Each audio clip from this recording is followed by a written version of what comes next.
Welcome everyone to Inside Major League Pickleball, where we've got everything you need to know with MLP Atlanta in the rear view and MLP DC coming up June 13th through the 16th. I'm Blair Henley, joined today by PPA and MLP commentator Dave Fleming. And Dave, we've got a lot to talk about. We sure do. I am so excited. MLP is back, baby. We got the best athletes in the world playing, not just for themselves, but for their teams. And is there a lot to talk about? There are great storylines coming out of Atlanta. We do. Here are a few of the takeaways. We can't talk about that event without talking about the St. Louis Shock. Anna Bright, Kate Fahey, and the two teenagers, Hayden Patriquin and Gabe Tardio. Why has this team worked so well together? Because they follow the lead of their captain. Anna Bright loves Major League Pickleball like I love the Pittsburgh Steelers. It's that much. She gets in there and she wills her team to win. She brings the energy and the passion, and that is what is so critical in Major League Pickleball. Plus, you got the youngsters running their mouths a little bit, especially you, Big H. I know what you're doing. And then Kate Fahey. Anna Bright just knows how to pluck these superstars out of nowhere. Rachel Rohrabacher last year when she was a member of the Orlando Squeeze. And here comes Kate Fahey. And Kate Fahey and Anna Bright playing together at the Texas Open as well. How important is it to get those reps outside of MLP play? It's massive because reps are exactly what you need, especially in a newer pro like Kate Fahey. You think the shots that you're hitting are oh so good against maybe the rec players you're playing with where you live. Those will get squashed when you're playing the best. So you need to see, where does my game work, where does it didn't, and make adjustments, and that is what that type of thing will be. And what we will see throughout the year is MLP partners jumping over to the Carvana PPA Tour and getting those reps so they're ready to go when their team is called. Perhaps the most important question, will Kate get in on the next 90s photo shoot? Yeah, if you haven't seen what the girlies, Rachel Rohrabacher and Anna Bright did, please go check that out. I actually did an interview with Kate Fahey and she said, I hope not. Okay, fair enough. Well, switching gears now to a story that really rocked the world of professional pickleball, and that was news that Andre Diescu fined $50,000, suspended for 60 days after a foreign substance was found on his paddle during testing at MLP Atlanta. And Dave, what are the ramifications here? Yeah, just stunning news, as you said there, Blair. It tells us that the league is taking this very seriously. We want fair play, and something was found on there and it immediately set off alarms with the team that was looking and testing the paddles. And this is a very severe punishment, as you mentioned. That's 50 grand. That's 60 days of not playing on both the Carvana PPA Tour and in Major League Pickleball. The fans heard this loud and clear, but so did the rest of the players. So there's not going to be any more of this going on because that dude is under probation for a year. If anything else happens with Andre, I don't know if we're talking lifetime ban, but we could be. So people are aware what it means for Major League Pickleball. Fortunately for the Arizona Drive, they do not play in DC, but he will have to be replaced at the midseason tournament. Well, from Chuck Knobloch in baseball to Markelle Fultz in basketball, David Duval in golf, the yips are a tale as old as time in sports. And Dave, we might have our first documented case in professional pickleball with Connor Garnett's serve. What did you see? I couldn't believe what I was seeing, Blair. I'm calling the action, and this is an unbelievably talented player, and these serves are flying all over the court. He had a game point that went 10 feet deep, bounced off the video board. You're like, what is happening? I know it is a factor at the amateur level because I've taught a lot of amateurs who are trying to get that, and they just kind of lose their serve swing motion in the background, and that is exactly what happened to Connor. He missed 15, 16, 17 serves. You're like, what is going on? So after all that was going on, I saw him. He took this very seriously. Spent over an hour just hitting serve the next day to try and work this out. But the ramifications of this are very different than when you're playing on the Carvana PPA Tour, Blair, because that's just for you if you're playing singles or for you and your partner. This is a whole team. This is somebody who is invested in you. You have ownership, you have general managers, you have coaches, and you have three teammates who their livelihood and their will to want to win a title here is affected by this. So Connor's got to get this figured out.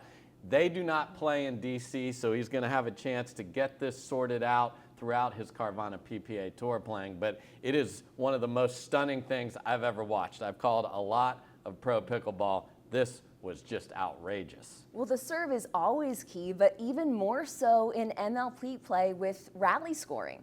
Absolutely. So inside-out scoring on the Carvana PPA Tour, if you miss your serve, it doesn't ring the register and hit the scoreboard.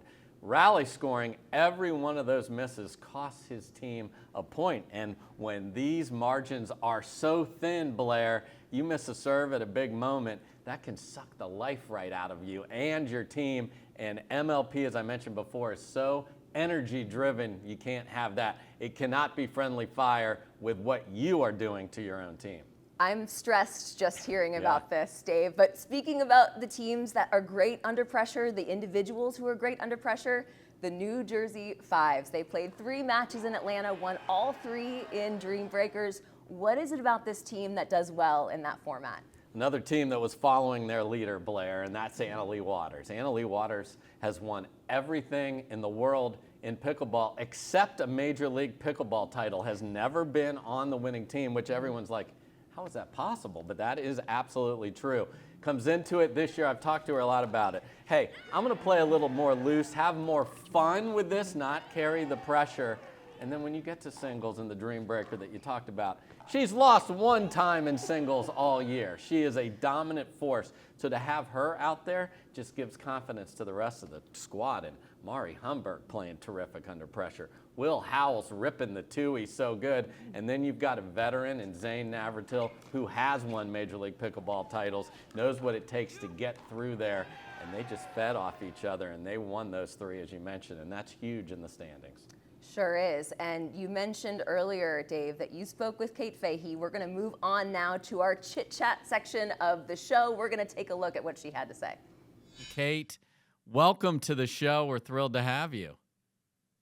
Thank you. I'm so excited to be here, Dave. Thanks for inviting me. I'm really excited to talk to you. So for those of you who are new here with Kate, Kate is a member of the top of the standings MLP team, the St. Louis Shock. And your draft selection was a bit of a shock. So let's go back to draft night, Kate, for a minute here and share with me, did you expect to get drafted? What were you doing that night? What were you thinking on the draft night when names are coming off the board? And did you think you'd end up in Premier? Yeah, so I honestly, I was a little bit surprised. So Anna had reached out to me a few days before the draft. She just asked kind of what my situation is, what are my thoughts on the draft, and I had spoken to some challenger teams before that. I definitely did not expect to get drafted Premier. I had not been drafted before. I was about like 8-9 months into pickleball.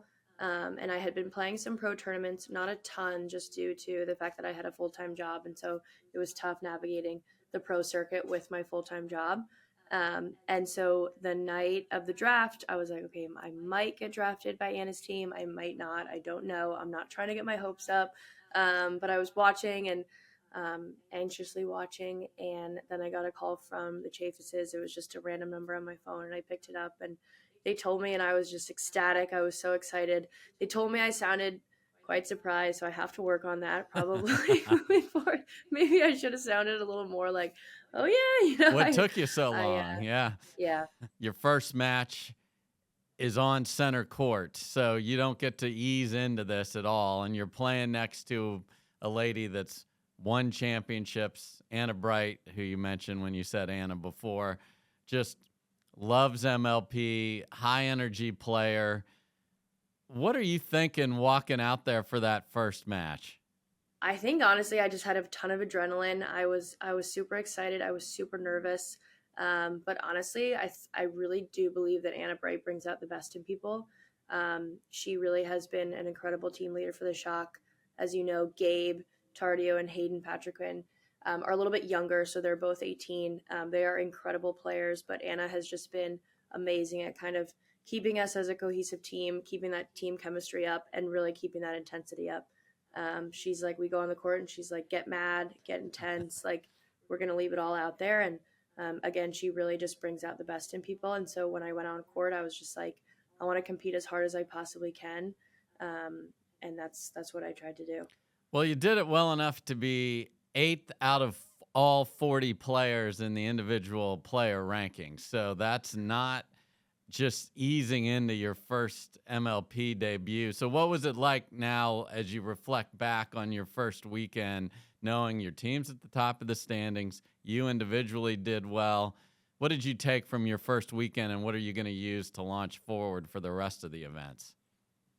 Yeah, I mean, I'm going to take some confidence. I was, pretty apprehensive going into it. I was like, I haven't played a lot of these top players before, but it gave me confidence that I can hang with the best players. And I think using that confidence will hopefully allow me to be a little bit more aggressive on the right as well. I think last weekend I was super solid. I didn't make a lot of mistakes, but I think there were definitely opportunities for me to be aggressive. And so I think just taking that confidence away from Atlanta will allow me to, use a few more shots, get a few more shots into my arsenal, and hopefully be a little bit more aggressive and play into my game a little bit more moving forward. Well, Anna Bright found Rachel Rohrabacher, and now she's everything, playing terrific MLP and PPA. What is the story about how you know Anna Bright, and how did this all come together? Is it tennis? Is it something else? Do share, please. Yeah, so Anna and I had played each other in a college match. She played at Cal, I was at Michigan. Anna's 2 years younger than I am, and so I think I might have been a junior. She was a freshman, and we played at a fall individual tournament, and I just remember it being an absolute battle. It was like 3.5 hours in. Wow. We both just hated to lose. Like, it was like our kryptonite was just losing on the tennis court. And so both of us and we had similar game styles. We didn't like to miss. We got to everything. We were really gritty, super competitive. And I think it was a little bit feisty too. I think I remember, exchanging some come-ons, some like just back and forth. But I just remember having a really good match, and I think she remembered that too.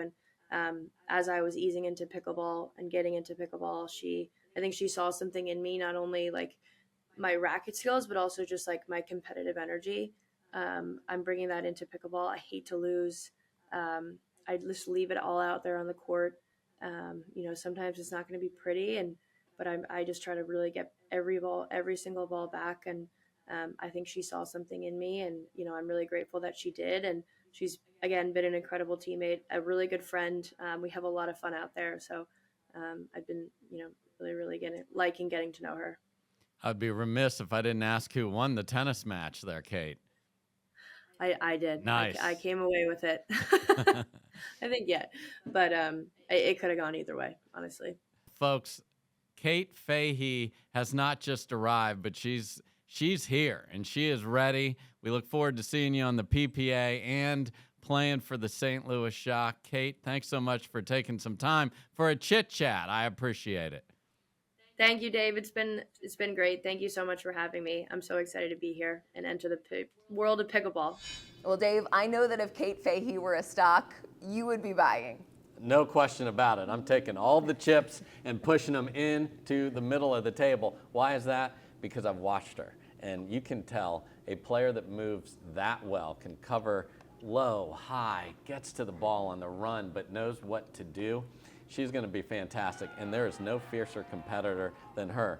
In fact, as she mentioned in that piece, the fact that Anna Bright and Kate had this epic college tennis battle between her Michigan Wolverines and the Cal Bears of Anna Bright, and Anna just has been keeping an eye on her. What a talent evaluator that Anna Bright is, but Kate Fahey's only going to get better. So that's huge news if you're a Shock fan, because she is nowhere near the height of her powers today.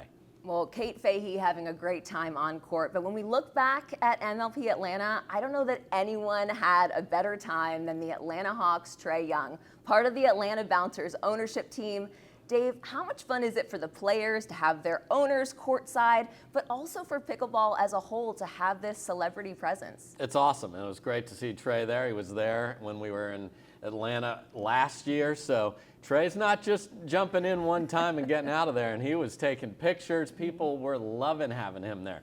We had Matt Leinart there. We had Danny Werfel. Get your Heisman pose ready. That's 2 Heisman Trophy winners who love pickleball there as well. Larry Fitzgerald was there. He's the owner of the Arizona Drive. The bus, Jerome Bettis, parked there and got himself into the Major League Pickleball scene. So this is what's important. We have these celebrity owners that are part of it. And if their name's on paper, that doesn't get it done for us. So seeing them there.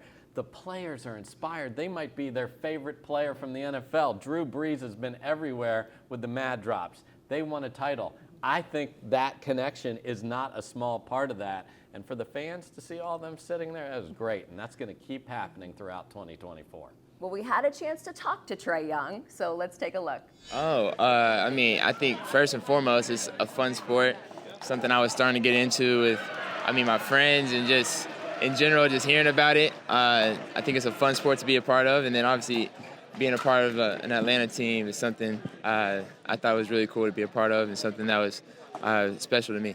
I think a lot of people are playing it from young to old, and it's a smaller court, so it's a lot more fun and for anybody to go out and just either play to have fun or play to be competitive. So I think it's a cool sport, and I think a lot of people are going to it. Yeah, I'm playing a little bit more.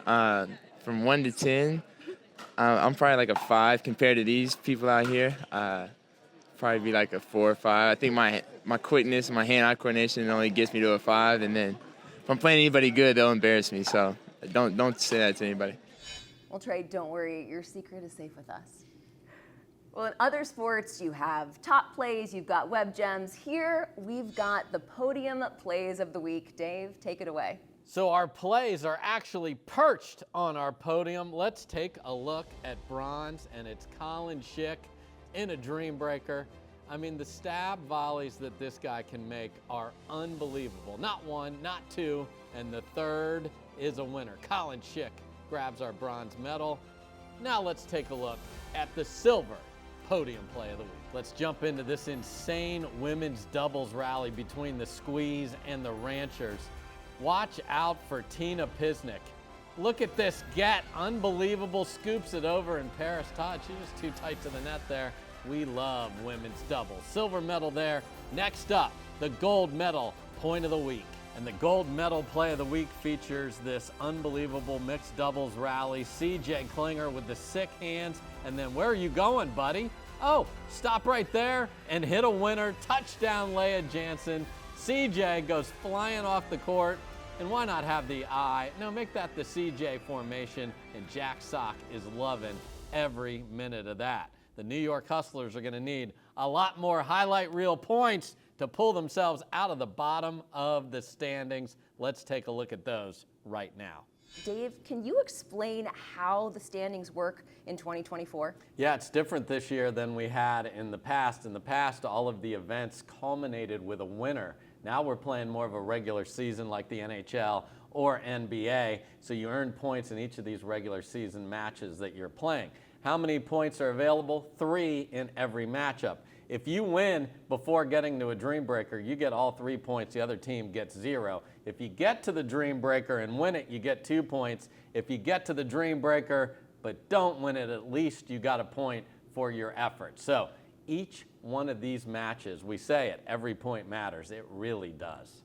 Well, it's still so early in the season. Some teams haven't even played yet. So let's take a look at the standings as they are right now. And Dave, it's important for people to note that not every team is playing in the same number of matches per MLP event. That's right. So if you have a full schedule, you better be playing at your best, or you can take a plunge not just that weekend, but it'll have an impact all the way through the standings throughout the year. And you're going to look up and go, I feel like that team's been playing well recently. Yeah, but at the start of the season, they weren't. That's why they've dug such a big hole. The St. Louis Shock, for example, played the most matches. They played 5, and they actually got a point in every single one of those matches. So that consistency is going to be critical. So when you look at the standings right now, what stands out to you?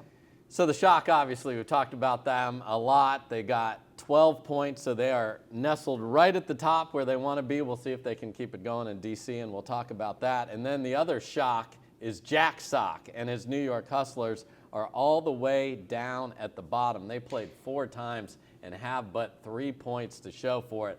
They got to get going quickly. Everybody else kind of in the middle, and the key here, Blair, is you want to be in the top 6 at the end of the year to qualify for the playoffs. 7 through 12, sorry, you're going to have to get going in 2025.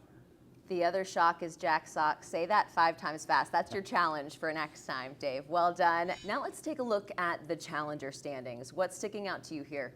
Well, the Bay Area Breakers sticking out right at the top. They have 12 points like the Shock did. They actually played 6 matches, though, so it's not the pure dominance that we saw from the Shock, but that's still what we like to look at is math. And who said there would be math? But there is math in pickleball. I didn't sign up for this. You didn't either. I know. Like, what the heck? If I have to get a protractor out, I'm going to be furious. But they got 2 points per match, so that is a very good number. So 12 points already, because then you look at a team like the SoCal Hard Eights, also played 6 matches, but only have 6 points. So that's 1 point per match. That's probably not going to be good enough to make the playoffs. And folks, we have some breaking news. We have a scoring format change, and that is coming for the DC event. What do I mean by that? You're going to have to win a match while serving.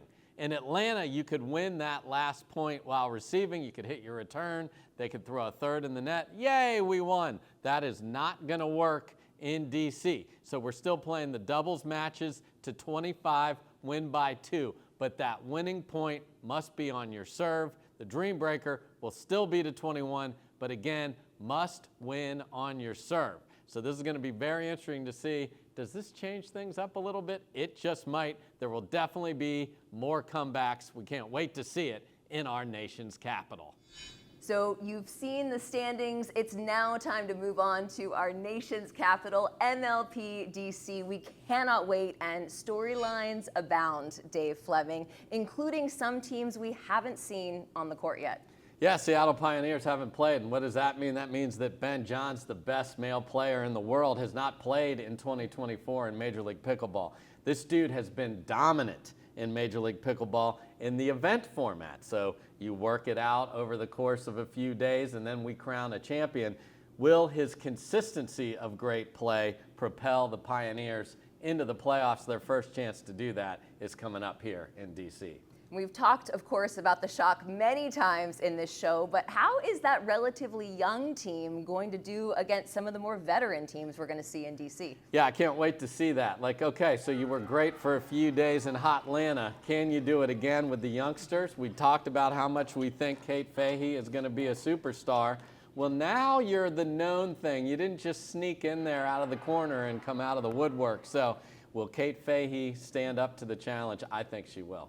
And what do you think we're going to see from Jack Sock and the Hustlers? They need to put some points on the board in DC. They sure do. Their #1 pick was Jack Sock, the tennis star. He is the greatest showman. He is the Hugh Jackman of our sport. We love having him here. Now he's got teammates that he has got to elevate. He has the talent. He has the will. He has the energy that Major League Pickleball teams usually win with. Now he has to find, boy, there's another class, the chemistry, Blair, to figure this out with his partners and teammates to get some wins. They cannot afford to fall too far behind this early in the season. Well, I have had a chance to talk to Jack Sock, the tennis player, more times than I can count. And one thing he has consistently said from the very beginning is that he plays his best. And I think this translates to the pickleball court as well, when he is loose and relaxed and throw in a little trash talk. Yes. And I'm expecting big things from him. Yeah, I mean, we love it. When he's chirping, it's the best. So he is definitely at the top of his game with that. Now he's got to get the results in Major League Pickleball. It's the best unless you're the opponent. Exactly right. So moving on to the challenger side of things, we've got Jaume Martinez-Vick, Rafa Hewitt, and Travis Rettenmeier all fighting it out for the title of Best Male in Challenger Play. Who do you think, Dave, is going to come out on top? Well, first of all, they hate the sentence you just said because they all three think they are premier players, and I don't disagree with them. Jaume Martinez-Vick came onto the scene and said, you know what, I am great at singles, and he was. But man alive, is he showing how good he is when there's 4 humans on the 20x44 now. I have my eye on Jaume. All right, fair enough. Big fighting words there, Dave Fleming. All right, moving on, we've got Jack Monroe, the youngster, making his debut for the Slice. How do you think he's going to do? You know what? No one is more ambidextrous than this guy. It's like, wait, is that a lefty shot then a righty? He moves around, big kid, big energy. What I always want to look for in Major League Pickleball with the youngsters is how do they interact with the team? They've been playing for themselves. Come on, it's life. We're living free. It's great. Now there's a lot of people counting on you beyond just the people on the court. Can he step up? Can he be a great teammate? I think he can. And can he bring that huge game to the table? We shall see. It's going to be a lot of fun to watch young Jack play. So with the Bay Area Breakers sitting this one out, do you think either Frisco or Brooklyn could jump them and leave the weekend at the top of the standings? I think they can. And, you know, I've got my eye on my man, the racquetball superstar, Daniel De La Rosa. He won a Major League Pickleball title last year at the challenger level. Terrific player. Can he be the inspiration to get them to the top? We shall see. There is going to be wall-to-wall action at MLP DC, but we are going to take a look at 3 of the marquee matchups to watch, starting off with the Texas Ranchers taking on the Utah Black Diamonds. Dave, what do you see happening with this matchup? I want to see how Utah plays. They drafted 3 players from Utah. They've already made a trade. What is this team going to look like when they hit the court for the very first time against a very good Ranchers team? We'll find out. All right, next up, we've got the Seattle Pioneers taking on the New York Hustlers. Again, stakes are high with this one. They're really high because the Hustlers want to get out of the basement, and the Pioneers are pioneering their way into the MLP 2024. This is their debut match. Ben Johns on one side, Jack Sock on the other. That sounds fantastic. Love it. All right, DC Pickleball team taking on the St. Louis Shock. 2 dangerous teams. DC Pickleball team was the only loss that the Shock suffered in Atlanta. It is. So there's revenge involved in this. We're the home team. We're going to defend our turf, and the Shock are going to be bringing all that youthful energy out onto the court. This is going to be awesome Sunday, high noon. And one last piece of breaking news, and this happened after we actually shot the show, but while we were editing it, the Seattle Pioneers moved to Carolina. That's right, they're going to Carolina, and they will be playing as the Carolina Pickleball Club. Ben, Colin, Jesse, and Andrea starting with their debut event here in DC. Lots of important info in those marquee matchups, but there is perhaps nothing more important, Dave, than where people can watch MLP DC. Where can they join in on the MLP party? You got to get the party started, and if you're watching at home, we got you covered. Every match will be available to you on the MLP YouTube channel or, of course, on Pickleball TV. And if you're in the DC area or Maryland or hey, if you're in Virginia, you better get here. I don't even care if you're in California. That QR code will get you all the ticket information. Come and see the best players in the world playing for their teams. It's going to be awesome, Blair. There you have it. We'll see you in DC. For Dave Fleming, I'm Blair Henley. This has been Inside Major League Pickleball. Peace.